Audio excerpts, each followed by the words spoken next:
La plateforme Cécile a été mise en place afin de valider et signer électroniquement des fichiers tels que des devis, des bons de commande, des factures, des délibérations, des flux PES comptables et autres documents divers. Pour valider et signer des documents, des circuits de validation doivent être établis et paramétrés sur la plateforme. Deux rôles sont définis dans les circuits, un déposant, un ou plusieurs validants.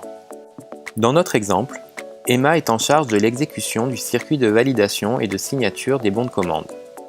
Sa mission consiste à charger le document sur Cécile pour que sa hiérarchie le valide et le signe.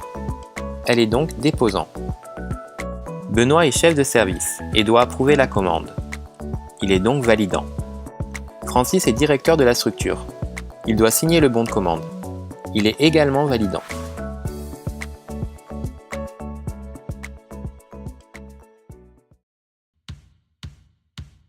Emma veut déposer son bon de commande sur Cécile. Il lui suffit de cliquer sur Créer un classeur. Elle sélectionne son ou ses destinataires en choisissant dans la liste de groupes préalablement paramétrés. Elle nomme son classeur, dans notre exemple, validation du bon de commande numéro 134, service administratif. Elle peut également renseigner une date limite qui est informative. Emma a la possibilité d'ajouter une description pour apporter des précisions. Le circuit de validation est précisé. Cependant, une tierce personne pourrait être rajoutée au besoin. Emma n'a plus qu'à déposer son fichier. Des utilisateurs en copie peuvent être envisagés à titre informatif, mais n'auront aucune interaction sur le fichier. Emma clique sur Enregistrer et son bon de commande est déposé.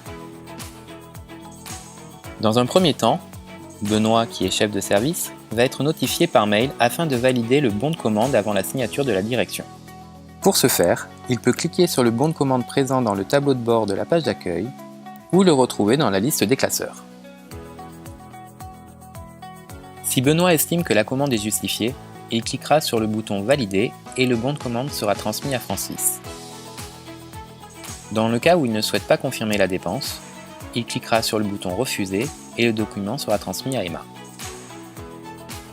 Benoît avait choisi de valider le bon de commande. Francis, qui est directeur, vient d'en être notifié par mail et un document doit être signé par ses soins. Lui aussi doit décider de valider ou refuser. Dans les deux cas, le bon de commande sera retourné à Emma. Il choisit de valider.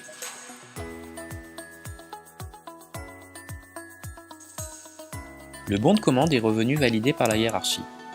De ce fait, Emma peut retourner dans la liste des classeurs pour apposer la signature de son directeur. Elle clique sur l'icône Télécharger et choisit Signature. Enfin, elle choisit Télécharger, une nouvelle fenêtre s'ouvre et elle peut désormais enregistrer le bon de commande signé. Dans le cas d'une signature électronique légale, le circuit de validation restera inchangé. Cependant, un certificat électronique RGS 2 étoiles sera exigé. Depuis sa mise à jour en version 4, la plateforme Stella bénéficie des améliorations suivantes. Une nouvelle interface moderne, la visualisation des documents directement depuis le classeur, le multi-collectivité, la personnalisation des types de classeurs par collectivité, l'amélioration des performances et de robustesse de l'application.